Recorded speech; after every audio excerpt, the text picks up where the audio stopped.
राम राम दोस्तों, आप सबका मेरे चैनल प्रभु भजलों में स्वागत है। आप सबको नवरात्रि की ढेर सारी शुभकामनाएं। माँ दुर्गा आपके घर में सुख और समृद्धि का आगमन करे।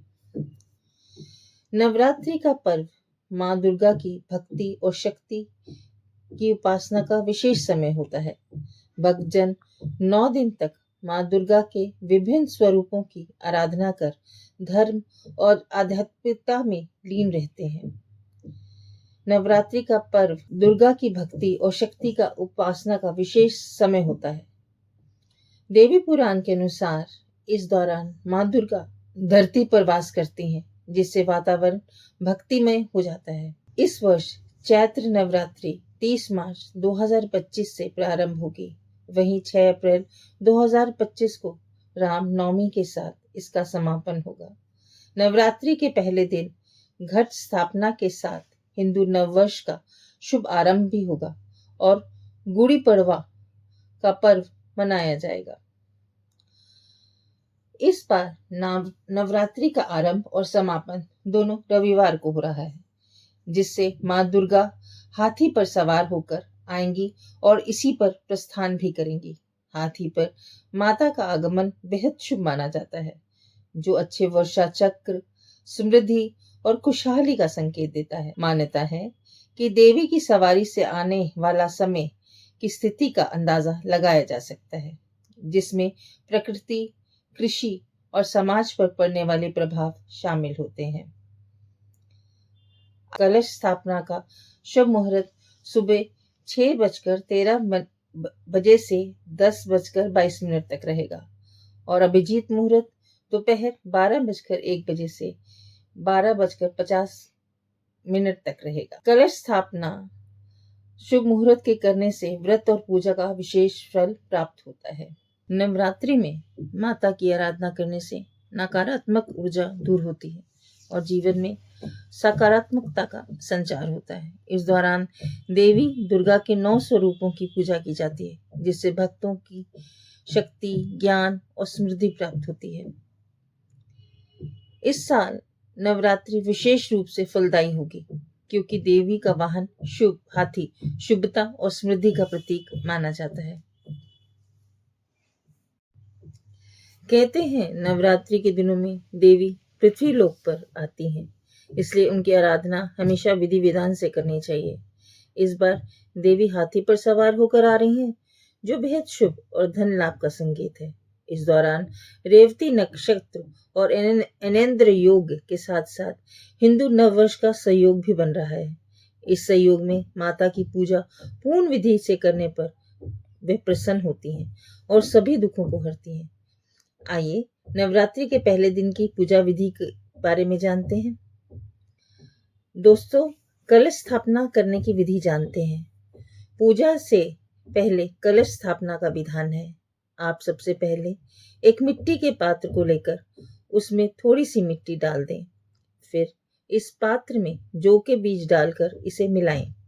इसके बाद मिट्टी के पात्र पर पानी से छिड़काव करें। अब आप एक तांबे का लोटा लेकर उस पर स्वास्तिक का चिन्ह बनाएं। उसके ऊपरी हिस्से में मौली बांधकर साफ जल भरें। इस जल में दूब, अक्षत, सुपारी और कुछ पैसे रख दें। अशोक की पत्तियां कलश के ऊपर रख दें। अब पानी में एक नारियल को लाल चुनरी से लपेटकर मौली बांध दें। इस नारियल को कलश के बीच में रख दें और बाद में इस पात्र के मध्य स्थापित करें।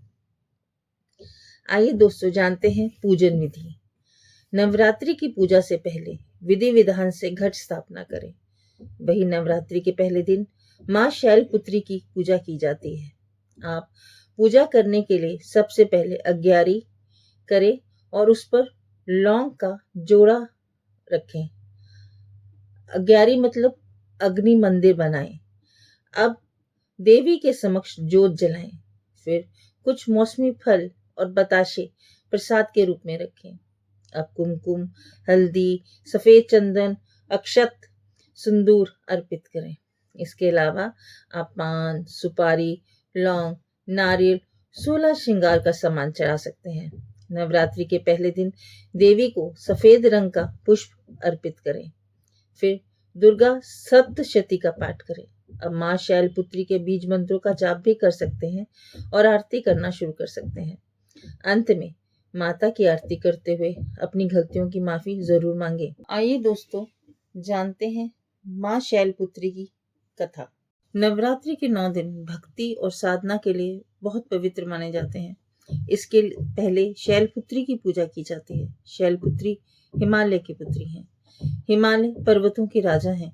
वे अडिग हैं, उसे कोई हिला नहीं सकता।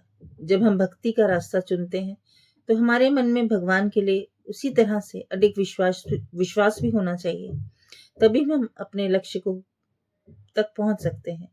यही कारण है नवरात्र के पहले दिन शिव शैलपुत्री की पूजा की जाती है। माँ शैलपुत्री सती के नाम से भी जानी जाती हैं। इनकी कहानी कुछ इस प्रकार है। एक बार प्रजापति दक्ष ने यज्ञ करवाने का फैसला किया। इसके लिए उन्होंने सभी देवी देवताओं को निमंत्रण भेजा, लेकिन भगवान शिव को नहीं। देवी सती भलीभांति जानती थी कि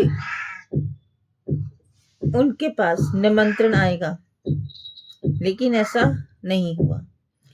वो उस यज्ञ में जाने के लिए बेचैन थी, लेकिन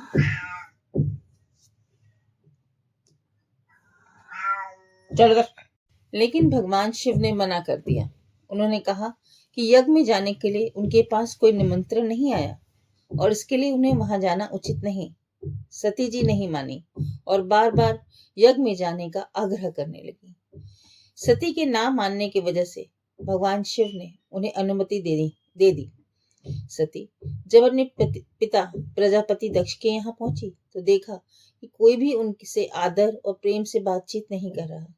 सारे लोग मुंह फेरे हुए हैं और सिर्फ उनकी माँ ने ही उन्हें स्नेह से गले लगाया।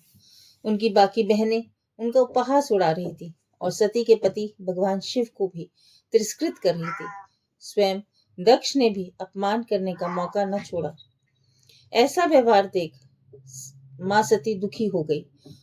अपना और अपने पति का अपमान उनसे सहन नहीं हुआ और फिर अगले ही पल उन्होंने वो कदम उठाया जिसकी कल्पना स्वयं दक्ष ने भी नहीं की। सती ने उसी यज्ञ में अग्नि में खुद को स्वाह कर अपने प्राण त्याग दिए। भगवान शिव को जैसे ही इस बारे में पता चला तो वो दुखी हो गए। दुख और गुस्से की ज्वाला में जलते हुए शिव ने उस यज्ञ को ध्वस्त किया। इसी सती ने फिर हिमालय के यहाँ जन्म लिया और वहां जन्म लेने से की वजह से उनका नाम शैलपुत्री पड़ा।